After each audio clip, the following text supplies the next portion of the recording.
According to CrowdStrike's most recent State of Ransomware survey, 78% of respondents were attacked by ransomware last year.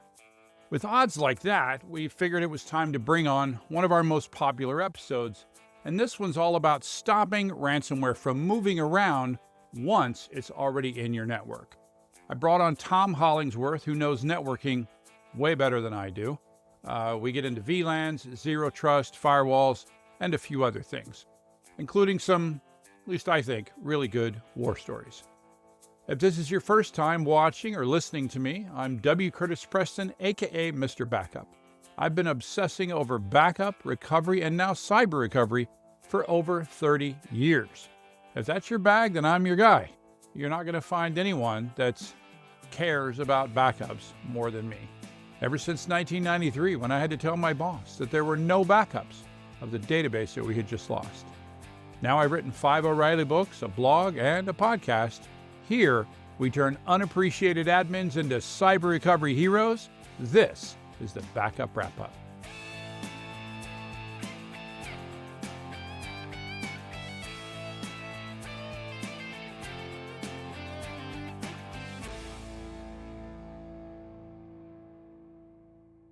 Hi, folks. Dr. Mike Saylor and I have just published our new book, Learning Ransomware Response and Recovery. Most books on this subject tell you how not to get ransomware. We actually took a different approach. We start by acknowledging the odds of your organization getting hit by some kind of ransomware are virtually 100%. So instead of pretending that we can prevent all of it, we teach you how to prepare for it, respond, and recover. Ransomware is inevitable. Recovery is a choice. Check it out at stopransomware.com. Hi, and welcome to Backup Central's podcast. I'm your host, W. Curtis Preston, aka Mr. Backup, and I have with me possibly my PEX consultant, Prasanna Malaiyandi. How's it going, Prasanna? I'm good, Curtis. And just for people, that's PEX, not PECKS. Yeah, this is the piping, the modern piping alternative to copper, which I think is far superior. And you know what? Just for those that are watching this on video, which is only a handful of you, but I'm going to tilt my camera up, and this is what my office looks like right now, because I got yet another pinhole leak in my second-story bathroom water supply, which happens to be right above my office. And yesterday, I was just sitting here at my desk. I get this drip on my face. I'm like, what? You're like, am I sweating profusely? Yeah. And the pipe is actually over there. The joint that's leaking is actually over there. The water finds its way along the drywall seam, and then it just drips down onto my face. Yeah, we want to bring on our guest. He is both, I would say, a friend of the pod. He's also been an enemy of the pod at once. You may recall that we had an episode where basically we just argued with Tom without him being here to defend himself.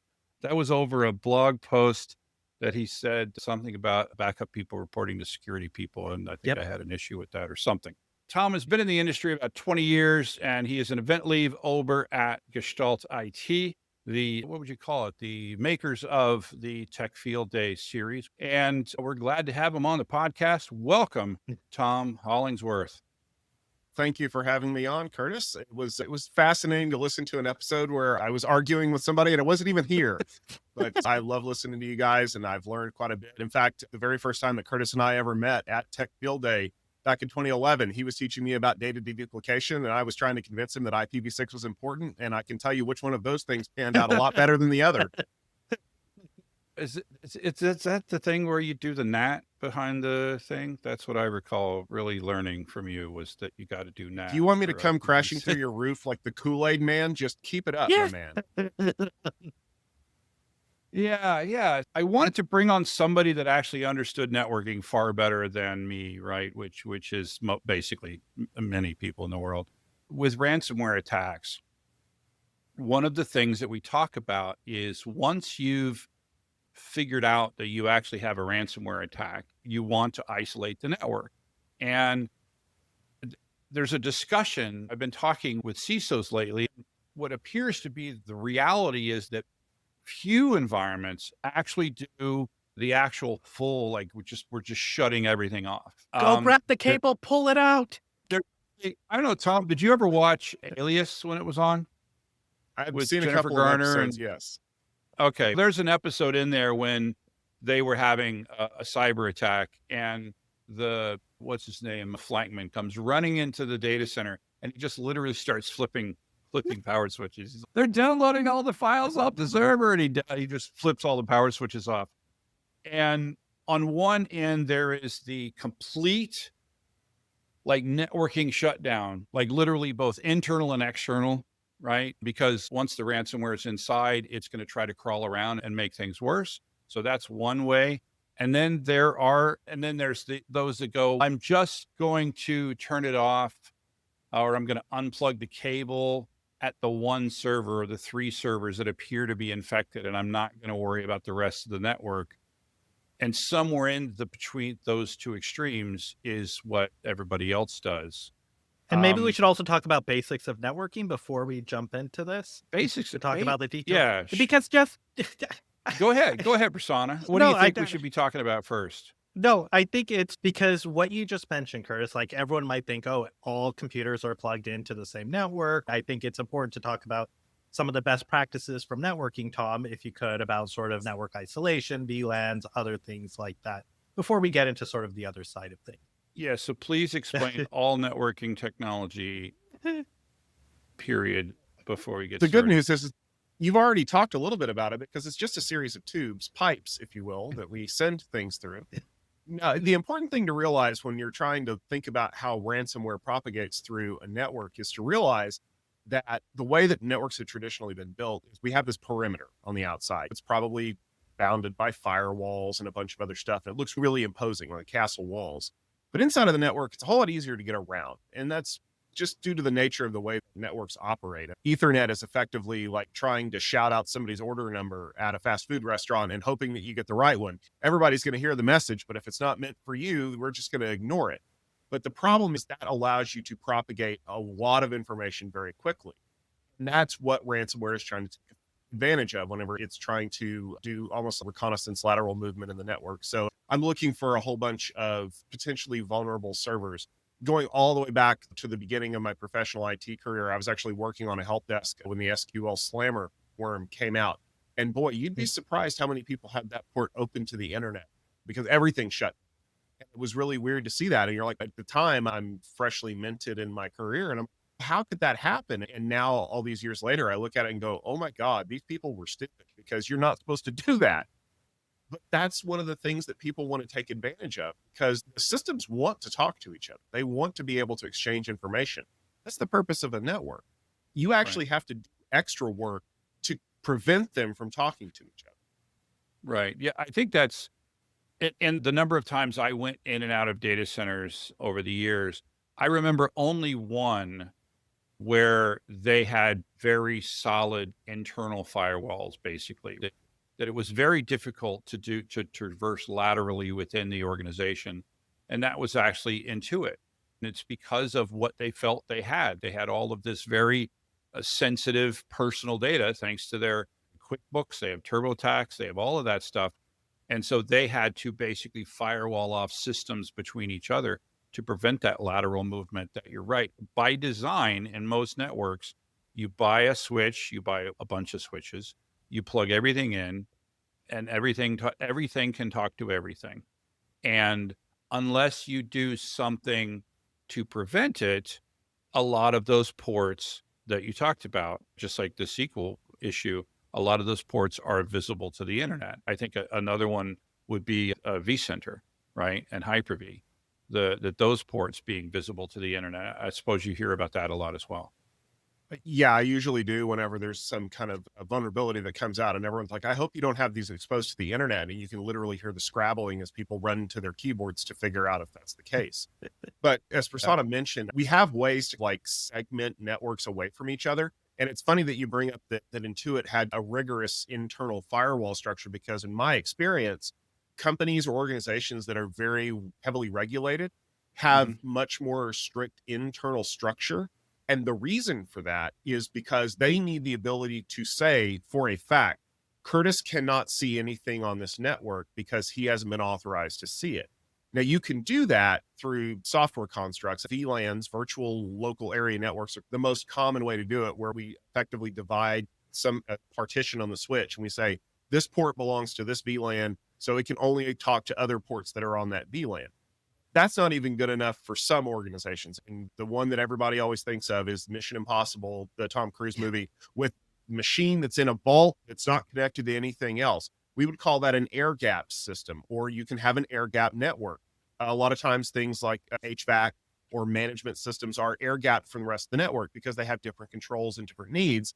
But I also don't trust those people to secure their stuff. So I'm going to build a wall in front of that air gap, or just completely isolate it itself so that I don't have to worry about securing it. And you say HVAC, you say things like environmental control systems, and any security people listening to this podcast are immediately thinking, man, those are backdoors that I can use to get into the system, because no matter what, they're still going to have to be connected to the network somehow. And that just increases your threat profile. Right.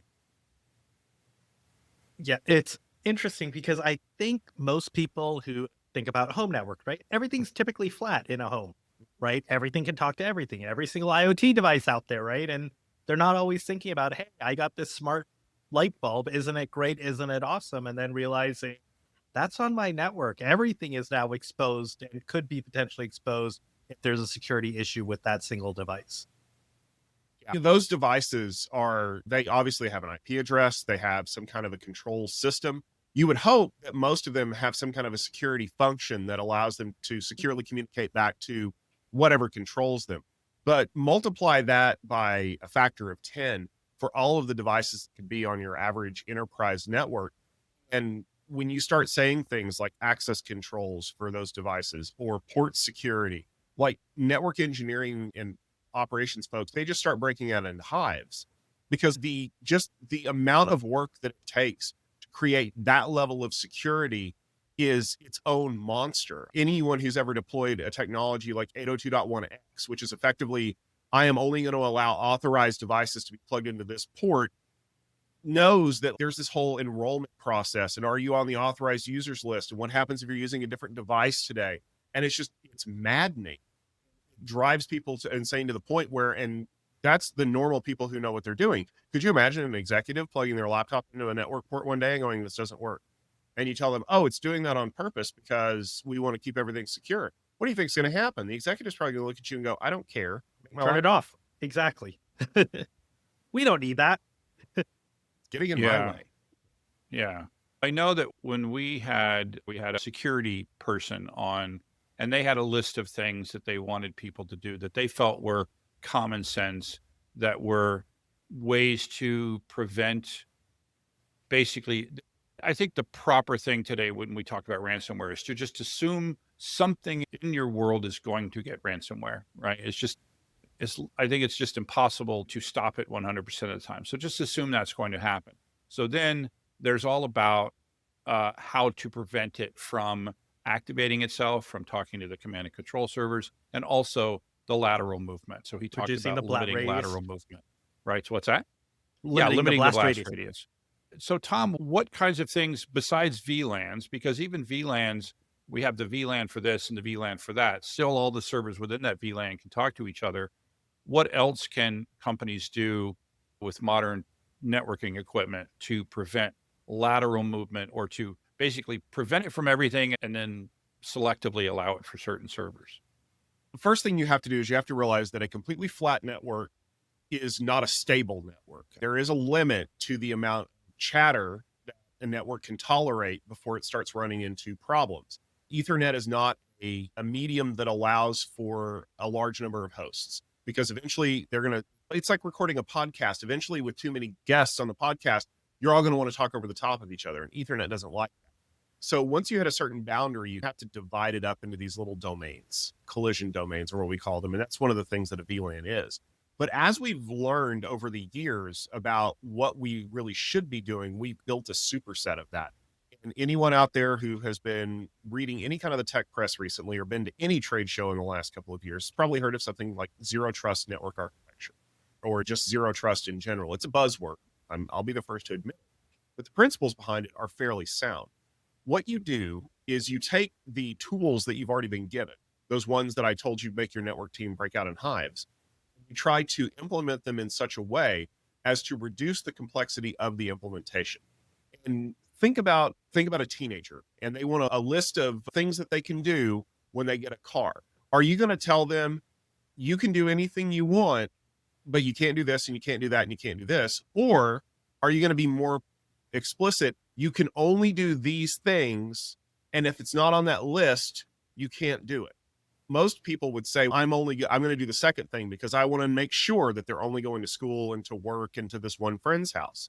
But we don't build networks that way. We typically allow as much as possible because of the situations we find ourselves in where something doesn't work right and we don't know why. We will put a little catch-all at the bottom of the access list and go permit everything else. And then we leave it. And that's the worst thing that you can do. And what zero trust network architectures try to do is they try to say, okay, that server over there is running our backup software.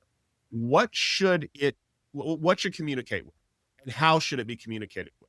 Maybe it only needs to accept connections on these 3 or 4 ports. Maybe it only accepts connections from these authorized users. And you're effectively creating an isolation for that unit. And if something needs to access it and you're having problems with it, the software usually allows you to dig into that a little bit and go, oh, it looks like that this program did an update and it now needs to communicate over this port, and I need to allow that port. But you're doing it in a way that allows you to kind of control that access. But more importantly, what happens is that when something tries to operate outside of that access control, it slams it shut and hopefully will send you some kind of a warning. Hey, we just noticed that this server over here is trying to communicate with the rest of the network on port 445, and I know it shouldn't be doing that. You need to take a look at it. And so limiting that blast radius, that broadcast capability, tends to prevent lateral movement. And like you said, people who are going to attack you are going to be dedicated in doing it.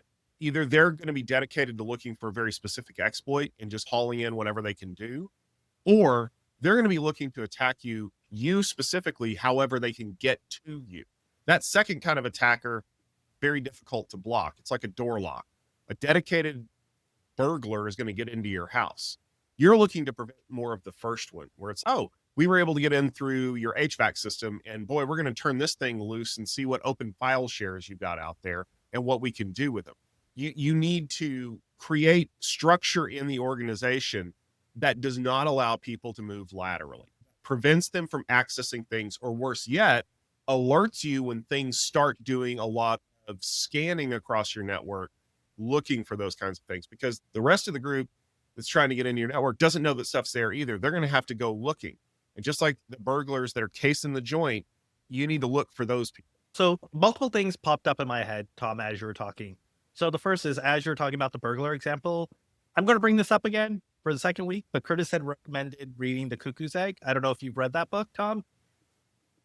I highly recommend you read it. It's basically 1980s. A hacker gets into a mainframe and starts moving laterally across all these like military networks and science networks because everything was connected. And like you said, that example was go and try all the door locks, and he would try default passwords. And some of these systems, like the mainframe, people would not change the defaults. And so he got in, and it was just that lateral movement across everything in the environment. So that's the first thing that came to mind as you were talking. The other thing that also came to mind is I totally get the reason to have that zero trust and only enable services that and patterns that are known to be valid and disable everything else. My question is, as a network engineer or operations person, how do you manage that at the scale? Because there's so many applications, so many servers. It's hard to predict what's going to talk with what, and coming up with, because everything's all connected. Like in my mind, I think about Facebook and graphs, right? Everything's connected in the world, right? And so everything in your network to some extent is probably connected in some form or fashion. So how do you go about even coming up with, okay, these things are the things that should be talking to the backup server in your example? So it takes a lot of teamwork, because as a network person, I don't care what's running over my network. I just need to make sure that these two things can talk to each other. And so in a way, like if you've ever deployed a server, you have a list, okay, it needs to communicate using this protocol over these ports. Or think about opening something like, I need to open HTTPS to the server, but not HTTP because I don't want it to ever communicate over HTTP. And that's actually one of the things that we've noticed a lot recently is that a lot of protocols that used to have their own dedicated ports have now just started writing over HTTP and HTTPS because it's just easier. BitTorrent was actually one of the first ones to start doing this because they're like, 80 is going to be open anyway, which is the port for HTTP. So we'll just ride on that because most people's firewalling systems just allow that by default because that's what the web uses. And so it gets insidious and you almost have to think at a higher level. So what crack open any networking textbook in the world and they're going to give you this 7-layer model. It's like a 7-layer dip from Taco Bell, but there's no refried beans in the 7-layer OSI model. But we play a lot in the bottom of that, where the physical connections happen, where the IP addresses allow systems to talk to each other. Once we get above a certain level, that's where the applications take over. And as networking people, we're not as concerned about that. But boy, the server people are, because, I need to be able to have these two devices talking to each other. I need to make sure this is all unimpeded. And the first thing that happens when two servers can't talk to each other is you go to find the network people and you're like, you need to tell me what's going on here. And then invariably, like the security team gets drawn in because, oh no, we told him that he had to block that because nobody should ever be using that.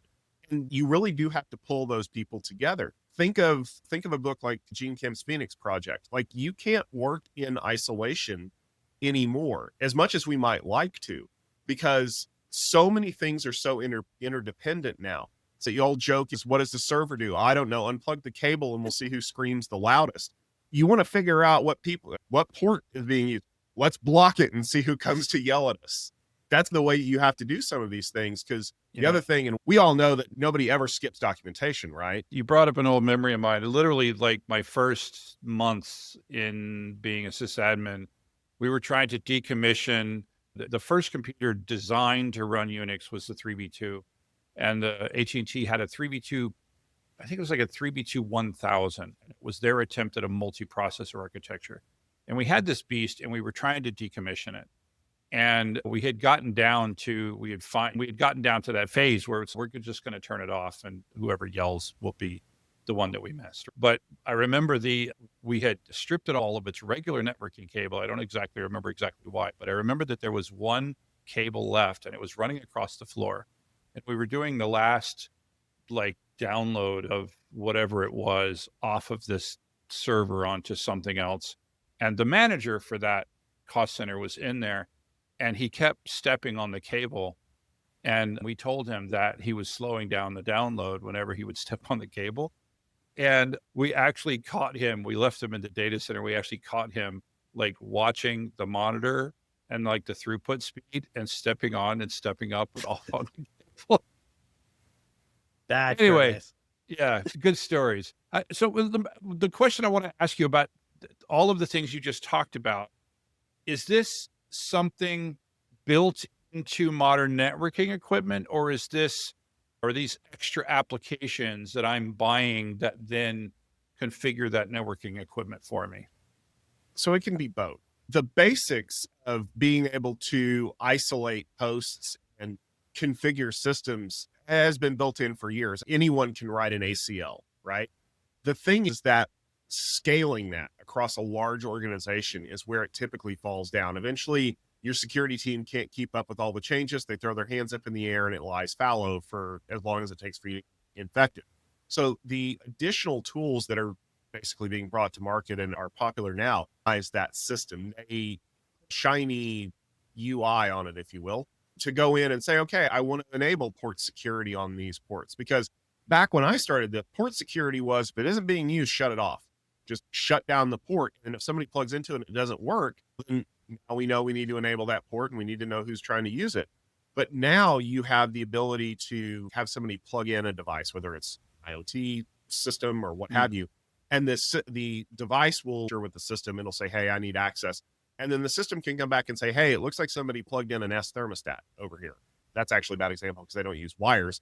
A laptop or some other kind of device. You need to go check it out. Or you can even set a policy that says, I'm going to allow you for now, but I have the ability to just cut it off if I need to, or if it's one of these recognized device classes or something like that. So for smaller systems, For smaller organizations, if your IT department isn't already completely overworked, you can implement some of this by hand. It's just a matter of, if it works really well, that means you're going to be spending a lot of time tuning that system to keep working effectively. And once you get past a certain point, the solutions that do this are reassuringly expensive because they're worth it.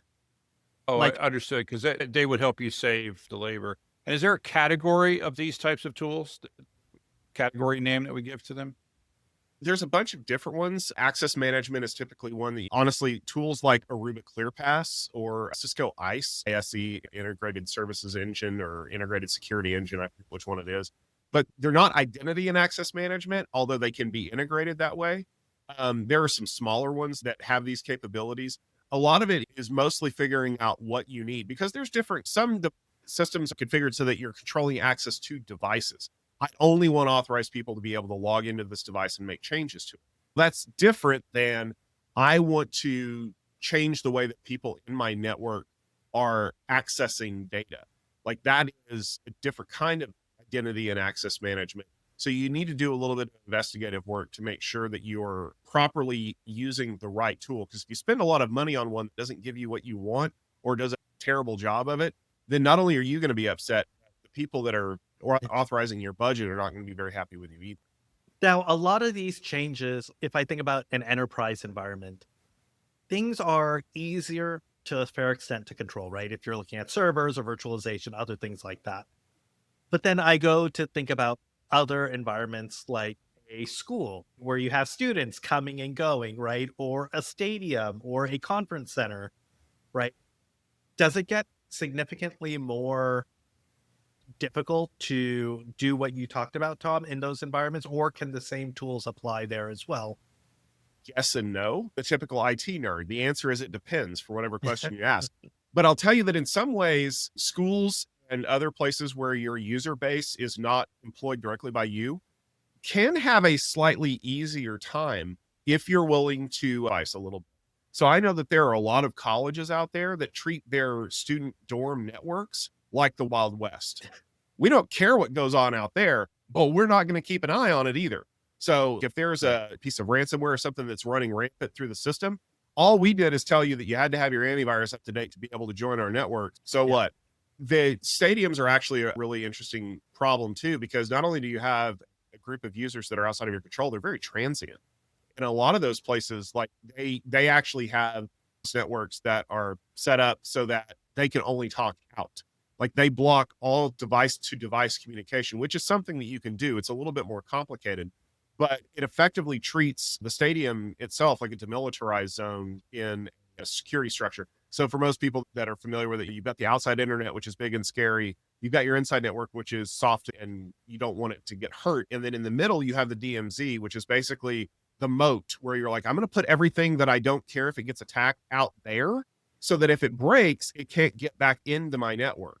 But the other thing there is, I only allow certain traffic to come back through, so that if something bad were to happen, I can just basically cut it off and sink it into the moat. And Yeah, I think hotels have a similar model, right? Where the base, I know, having plugged in multiple devices that needed to talk to each other in hotel networks, they don't like that very much. And you end up having to bring basically your own router if that's something that you want to do. So it sounded like, if I understood you correctly, the access management part is this sort of basic security thing, that there are tools that do just that. And then there's also this identity access, which is a bigger pain, I would imagine, but those that want that.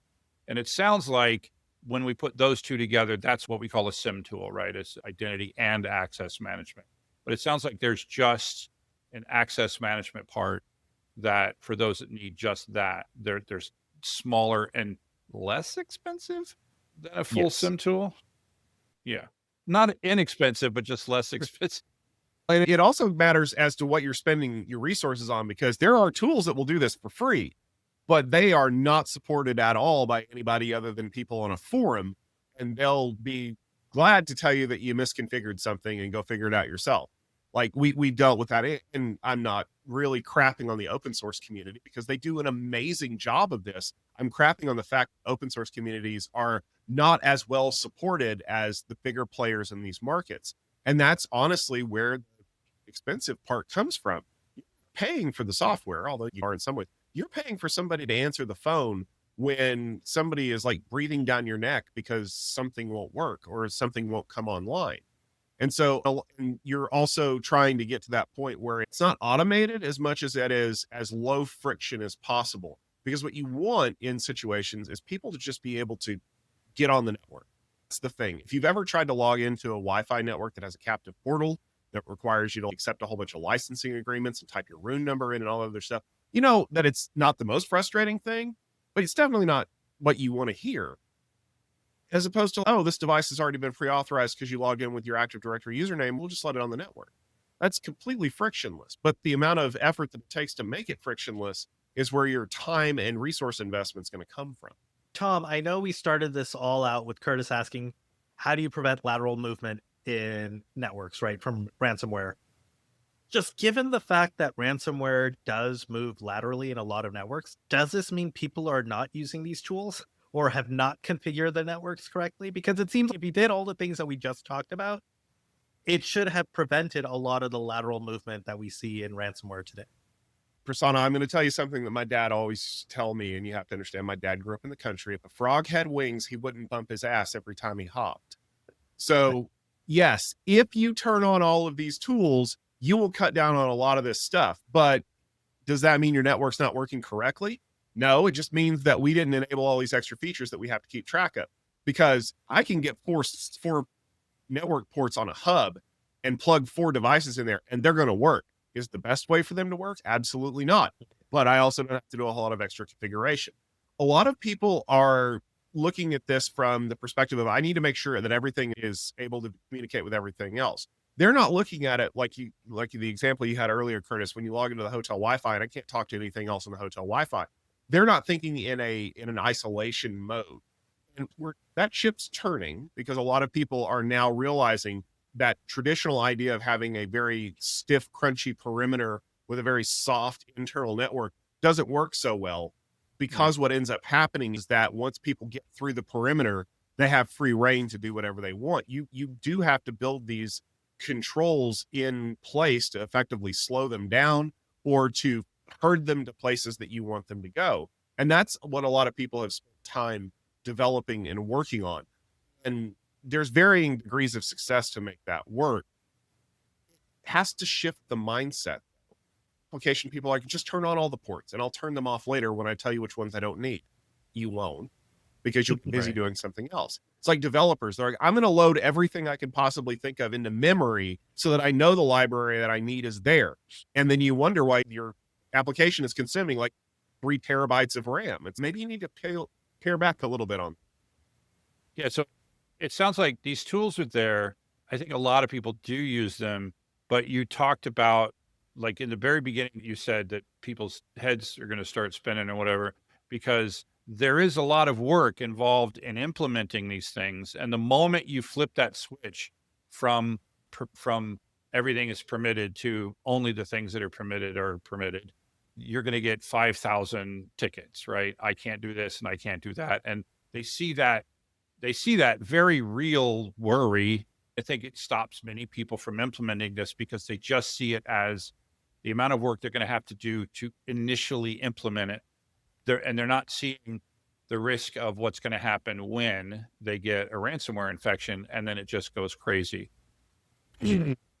Most tools that are set up like this, they have a learning where you can put them in place and they just sit there and they watch for at least the first week or two. And they're mapping out all of these application dependencies. The backup system needs to receive traffic on this port for this application from this subnet. And then it allows you to carefully craft that rule so that only devices from this subnet can talk to that server on these ports and nothing else. And if you let the tool go long enough, you'll be able to like suss out exactly what you need to know. But yeah, that first day you click the switch from allow list to deny list, is just like you're staring at the ticket queue because you're like, oh, what happens if this machine hadn't been turned on for a week? Yeah. Or And what? yeah. Yeah, it's maddening because you're always going to wonder if you didn't get the right stuff. But like you said, would you rather be worried about one machine that can't talk to another? Or would you be worrying about the fact that you're getting a phone call from the CIO saying, yeah, the database has just got encrypted by this new flavor of malware that we haven't seen yet? Why did that happen? Yeah. Oh, another thing I want to ask you, I want to move forward into the ransomware part here. Although, Prasanna, I'm so glad you basically told us to go backwards. You're really good at that. You're really good at making me go backwards. Anyway, so one of the things, so we talked about trying to limit lateral movement. Another thing that was suggested was to not permit either new domains, like domains that just recently were created, or domains that got recently active from a DNS perspective. Is that still fall under the networking purview, or is that another world? Anything that involves names and not numbers tends to float up towards the application team or the security team. Okay. And the reason for that is because, like you said, like one of the things that we see a lot in security now is it's this idea that you want to black hole things that are relatively new. Like, why is this machine suddenly starting to communicate over a DNS name that I've never seen before? But it also requires that your devices have the intelligence to be able to resolve that, because application layer firewalls will see, oh, you're trying to access this service that I don't recognize on a domain that I've never seen before. Whereas a lower level, almost a packet filtering firewall, will say, oh, that's an IP address connection on this port from here to there. I don't see a reason why I shouldn't be using it. And you have to integrate those two things together because, like you said, something doesn't look right here, because why would it be contacting a brand new DNS name that it has no reason to contact? Or worse yet, you can ask the people over at SolarWinds, why is this DLL suddenly talking to .ru addresses? Right. Yeah. When he says new domain names, he actually means domain names that were like recently registered, not just domain names that are new to your network. And then also ones that were registered, but they hadn't been active or something like that. So that sounds like that's a DNS. So there's a DDI world, right? We had somebody on from that. I think we had to have some, because I think that's, if you can reasonably do that, where you can basically push a button, just like the allow deny thing. If you can reasonably say, I don't want anybody talking to domain names that were registered 24 hours ago. If you could do something like that, it will of course also create some trouble tickets, but I'm thinking far less. And if you could do that, it stops the command and control, the ransomware from reaching out and command and control. It slows the process down. But the one thing I will say there, though, is that you need to make sure that your users are expecting that change, because if it requires you to go out and check a list or get some kind of an authorization to go to this domain name, even if it adds 1 second to the resolution time, that's 1 extra second that people are going to complain about. And you know who they're going to complain to? The networking team, because the network isn't working. Not the DNS block list checker or the application that has this built into it. No, it's the network's fault because the packets aren't going where they're supposed to. As we used to say back when I first said that, we would say the problem's under the floor, meaning it was a networking problem. Go ahead, Prasanna. So moving on. So we talked about how to prevent lateral movement, how to detect these rogue servers that are coming up. One thing I wanted to ask is, so say you do get hit by ransomware, right? They're able to move laterally. What happens next from a networking perspective? Well, I guess 2 questions. One is, how would you go about bringing down your network, or sort of isolating what needs to be isolated? Like, how do you actually figure out what's going on in your network? And then the second question is, okay, now that you find that, how do you slowly recover from those situations? Yeah. Incident response is never fun because it's a whole lot of cleanup. And the first thing you have to do is you have to get people out of your network, because there's obviously there's the tools that kind of run on their own, and there are tools that kind of have to be piloted by people. So you have to create limits on the system to be able to stop that. And fingers crossed that you're not in a situation where your entire network has been taken down by whatever is causing the problem, because I've seen that before too, where not only does it try to laterally move to infect systems, it also throws up enough extra garbage that you're incapable of logging into any of your management networks. So lesson number one, make sure all your management networks are isolated so that you always have the ability to use those.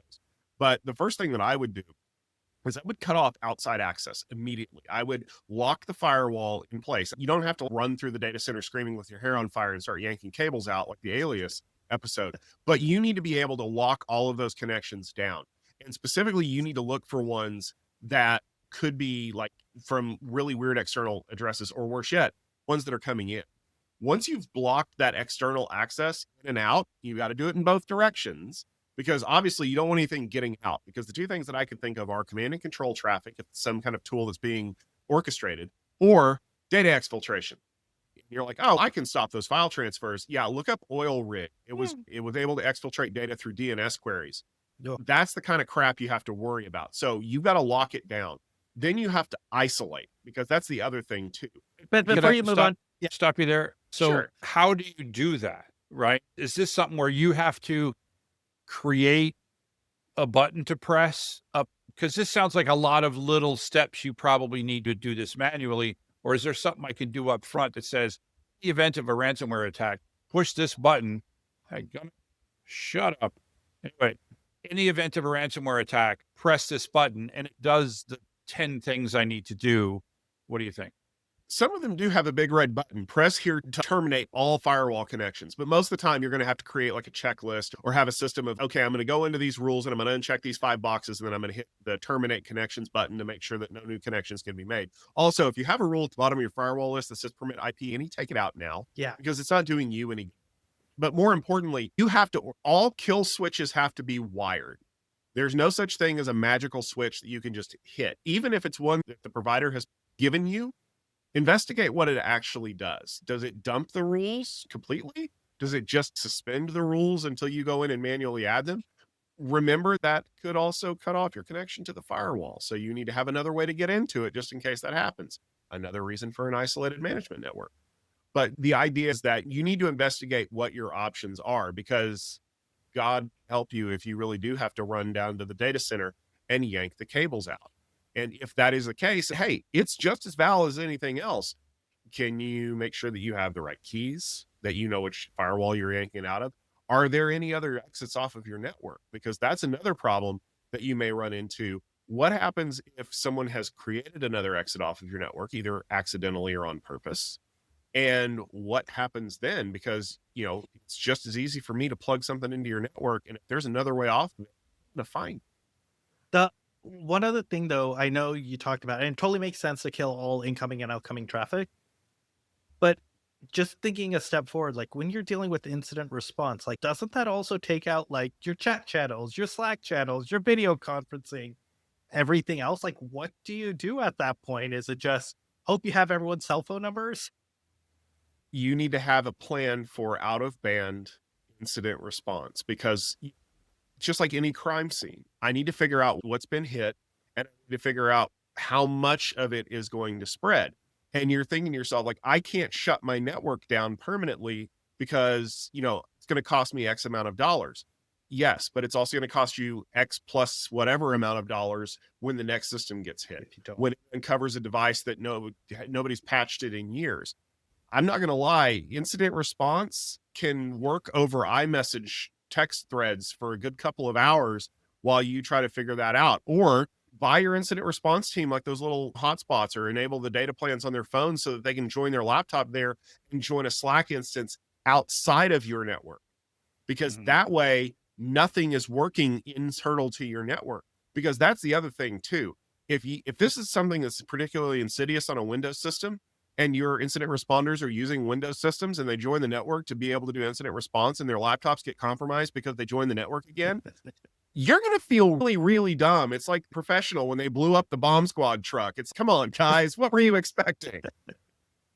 You just reminded me of there's a series of commercials, and there's one where the commercial it's like a horror movie, and there's a bunch of kids. It's like, I got the guy with the axe murders looking for the group of kids, and they're like, why don't we go hang out? Why don't we go hide in that shed over there with all the machetes or something like that? Yeah.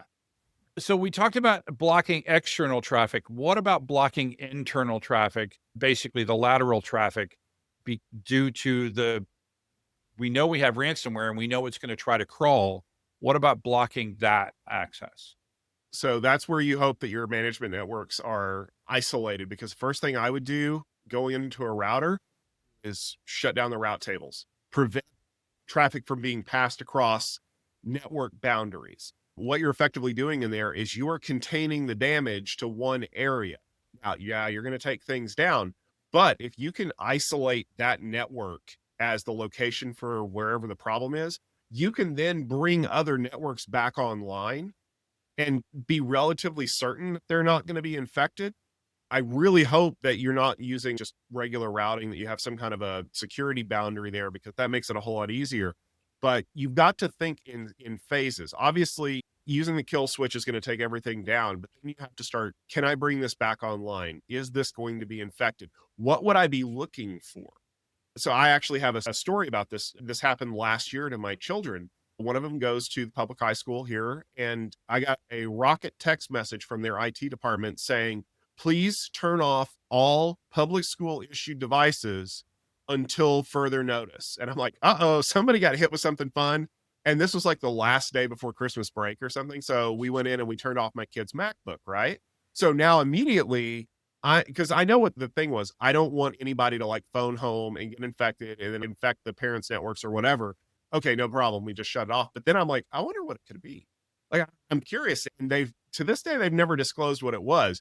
But you would get an email like the next week. Oh, if you're using like a corporate phone, or if you're using a MacBook, you can turn it back on. That automatically lowers the horizon. It has to be something that's focused on Windows or something like that. So then you start running through your head of what could possibly be. In incident response, you have to do the same thing. What server got it? Oh, it was the database server and it was running this version of Windows or SQL Server.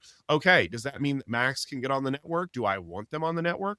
Is it a situation where even though they can't be infected, they could propagate something to another location? There's a lot that you have to go into, because obviously the executives are going to be like, when can we be back up and running? If you're a publicly traded company, oh God, the stockholders are like outdoors with pitchforks and torches, and they want to know when they can get their dividends. And like, when I figure out how much of this data got encrypted or stolen, and you're always going to be fighting that tension, and you can't just shut everything off forever. So that's part of incident response, is you've got one team working on figuring out how to stop whatever infected you, but you've got another team figuring out how to bring things back online. That's why we call it business continuity now. It is interesting about the incident response. Have you seen cases like, how do you actually, two questions I have. How do you figure out like that this segment, going back to what you said, you kill all the routes. How do you figure out that this segment is safe or not? And then I guess that's actually only one question. So typically and you're effectively, when you create these boundaries, it's like looking for the hot potato effectively, because unless you know, like in the Alias episode, just go click all the switches off, those devices can still communicate to each other at layer 2. Now, where you don't want to have a problem is that it's in the data center, because if you isolate the layer 2 data center, now you've got a real problem, because if it's looking for servers, those servers can still get infected.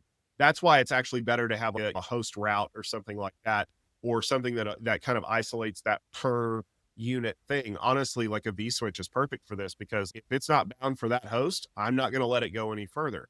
But effectively what you have to do is you have to look for chatter that's still going on in the network. Like I've shut all this down, and I told my users to disable their machines or turn them off or whatever. What's still trying to talk? And then you go take that on a case by case basis. Oh, this device is still sending traffic but it's looking for this server. Okay, I can shut it off because I know that it's probably safe. But then you run into something like, oh, this thing is chattering an awful lot. It's chattering on a way that it shouldn't be chattering. That's how I've gone and found hosts that have been infected, not by ransomware, but by early malware, because they just kept hammering the firewall with these outbound requests. And I'm like, you shouldn't be doing that. So it's almost like a little bit of detective work. The good news is that even though the network devices are like dumb from the perspective of, I don't care what application is trying to talk where, they're really good at telling you that things are still generating traffic. It's, oh, this port is still sending a ton of packets bound for this address on this location. And so then you're like, oh, I think something might be up here. Do you ever see cases where people almost create a black hole on the device itself? Yes. Just sync the packets there so it doesn't go out, rather than having to necessarily do it on the switch? You can. That's actually a really great way to determine what it's trying to contact, is to create like a null route on the system. Going all the way back 3 or 4 years, like Marcus Hutchins, that's how he actually stopped a major outbreak of malware for all the good it did him. He got arrested by the FBI later, but he basically black holed a DNS name. He bought the domain, black holed it, because if that domain name was active, then it would stop propagating. And so he figured that out by saying, oh, I wonder where this is going and I wonder what it's doing. You can do that. And it's actually the next step in incident response. Once you've isolated the system, is I want to see how it behaves and what it's trying to do, because that could give me a clue as to what I got hit with and what they could be looking for. And that gives you a little bit of opportunity, but that's a little bit more of an advanced tool that you want to use, just because black holing traffic on a device takes a little bit of setup, especially if you're fighting against people who don't want you. Yeah. So it sounds a lot of the things that you talked about in the last couple of minutes, they would be a lot easier to do, again, if we segmented the network in the first place, right? Mm-hmm. We put people with Windows laptops on one network. We put people with Mac laptops on another network. We put the phones, right, that are doing the Wi-Fi, we put them on another network. And we put servers on a different network. Maybe we put servers of a different type on a different network. So that way you could basically say, you don't have to tell the users to not do anything. You can just say, shut off the laptop network, and you shut off the laptop network and so on, and all the networks where we're not looking at. And then, okay, who's trying to talk? Who's trying to talk? Why is this server surfing the web? Yeah. There's nobody Hey, over there. Why is this and a server lot of going over port 80? a lot of places already have this by default, even if they didn't realize they were doing it, because you have different classes of devices that you want to treat them differently. Like, for example, the server network, we want to have a little bit more security in there, maybe a little less host to host, east to west traffic kind of thing. The wireless network, where all the laptops and the devices connect, I'm a little less careful about that, because I actually have identity management in place that validates the users when they try to log in. Maybe I have a guest wireless network for people that come into the lobby. That one's wide open to the internet, outbound only. So I don't need to worry about that quite as much. And then like phones and printers and things like that have very specific things. Like I wouldn't enable Bonjour in my internal network, but maybe for the printer VLAN I would, because I want people to be able to find a printer when they just, open up their laptop. So they've already created these segments. You just have to know where the buttons are to shut them off. So maybe if the example is, I want to isolate the servers from the rest of the network because I think there's something in there, but I can still leave the wireless network up, maybe have everybody join the guest access network and force them all out to the internet to do incident response or chat channels or something like that, but I'm creating these bounds so that traffic flows one direction only, or it prevents certain things inside of other areas, because there's nothing to say like the SSIDs that are on printers that are like set me up or something like that can't be compromised. And then if they can get into your printer network, it's, oh crap, where can they go from there? Yeah, and Bonjour, of course, would be I don't know, how would I define Apple it? file sharing protocol. It's almost like an auto configuration announcement setting, where you can thank Steve Jobs for this. I hate setting up printers. And so basically what he did is he set up a system so that the printers can announce that they exist, and your laptop is constantly listening for these. Bonjour is another one of those protocols that is extra chatty, and you kind of want to put bounds on it so that like you don't have the Apple TV 4 hallways down announcing itself to the people in accounting, because one, it's annoying, and two, you never know when you're going to do something you're not supposed to. Interesting.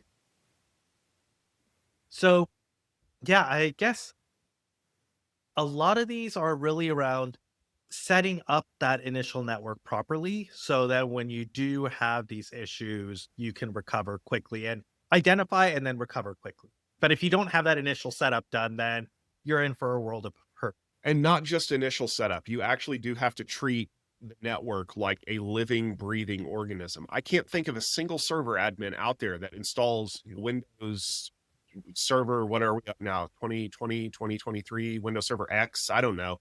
Installs it and then never patches it, never touches it again. Like people are probably just shaking even thinking about it. You cannot configure a network and then just leave it alone. You do have to go in and tweak things and move things and change things. And not just when you're trying to fix a broken thing either. You have to like, okay, is this subnet big enough for the number of hosts that are in it? Should I create routes over here? It looks like there's a lot of extra traffic going on over in this direction. Maybe I need to disallow that because it looks like it's something that shouldn't be happening. If you're not constantly pruning back what you are working on, then, and that's the problem that a lot of the ransomware writers have figured out, like a lot of their secrets, if you want to call them that, are just inadequate IT support. We're going to hope that you have left this on by default, and we're going to take advantage of it and use it. And if you did, I'm sorry. Any best practices guide out there says shut that off and you didn't shut it off, are you in that big of a hurry? We're living in a world where people don't even change their default password. So listen, here's the thing, Tom. My plumber's here. I got a tradesman that actually showed up at 2:00 when he said he was going to be here at 2:00. So we got to shut this baby down. Tom, this has been a great conversation. So thanks a lot. Thanks for having me. It's been fun to talk about networking with some folks that coming at it from a slightly different perspective and understanding what are we trying to accomplish with it. And in some cases, what are we trying to disallow? Absolutely. Thanks again, Prasanna. Once again, making me go backwards. You know me, I try. You take one step back, 2 steps forward or something like that, right? Something like that. All right. And thanks again to our listeners.